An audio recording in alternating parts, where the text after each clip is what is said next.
Welcome back to Ramblings with Rebecca and our series on diplomacy, selfishly geared at track diplomacy in the Middle East, as I'm looking at that as one potential theoretical framework for trying to start out and categorize environmental peace building in the region. So, sorry. Hopefully it's decently interesting, and or if nothing else, hopefully the examples that I give will help you keep tracks of diplomacy straight in your head if you're trying to take an exam or something. Here we go. Yesterday was track 1 diplomacy. The day before that we rambled about diplomacy in general in the traditional sense of the term. Again, track 1, official discussions with high-level political and military leaders, the sanctioned peace treaties, negotiations, ceasefires, various conventions, that kind of stuff. 5 points to anyone who can guess what today's topic is. Yes, track 2. Track 2 diplomacy is the more unofficial dialogue and problem solving that happens in the civil society generally. It's aimed at trying to influence or inform more official processes.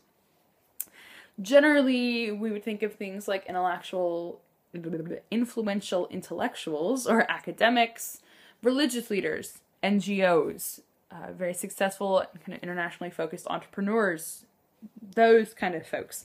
Major civil society actors who can interact a lot more freely than someone, holding an official diplomatic agenda and role. People who can say things kind of whenever and wherever they want to without promising things, right? So these are people who are not formally allowed to offer something on behalf of, say, Morocco, but can talk about Morocco in an informed way, and who other people know probably someone in Morocco is listening to. Right? So these are really famous journalists who write op-eds about whether the US should or should not intervene in Syria. This is the businesswoman, who talks about wanting to be able to set up a new headquarters in Algeria, and this is what she would need to have happen in order for that to be possible. That kind of stuff. A little softer, but things that are kind of intentionally aiming at doing foreign relations and diplomacy in some regards. Several of these happen in the Middle East. A lot of them are environmentally focused. Yay! So again, depending on how you define environmental peace building, may or may not be environmental peace building. Some of these groups that I'm giving as examples do officially use that term about their activities or some aspect of their activities, which is of course interesting from my point of view. And I will give links to the things that I talk about below, so check them out because most of them are quite cool. Probably the most well-known of them is the Arava Institute, which is based in Israel. The Arava Institute does environmental and scientific research. Lots of water, lots of agriculture, but also more general environmental conservation and etc. kinds of issues. Explicitly involves people from multiple countries, particularly given the current geopolitics of the region.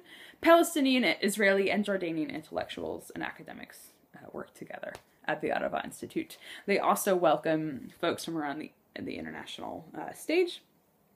And so the rationale here then is building joint science, doing joint research, using academics to forge relationships, friendly, generally we hope, relationships between countries in a way that foreign and formal dignitaries can't. And the Arava Institute does present at international conferences, has interns from around the world who come work with them, that kind of thing. So it is very much a global way to use academia towards diplomacy, if you will. I'd classify that as track 2. And while, sorry, I should go back and just say, this is around environmental issues often, but of course those become quite political in a lot of ways, so it is, informing political processes, I would say. Another fairly similar center exists in Morocco called, I'm really afraid that I'm going to mispronounce this, but the Sihmad Derhem. So they have a field school and a center for language training and research support. And they are a center dedicated to heritage and local history work, as well as environmental research.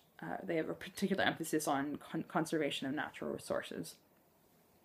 So they do a lot of local outreach, but also internationally. You could go visit them. They have a field school, that kind of thing. Lots of interesting programs. Again, kind of using this concept of history, intellectualism to do diplomacy between groups and countries. Track 2.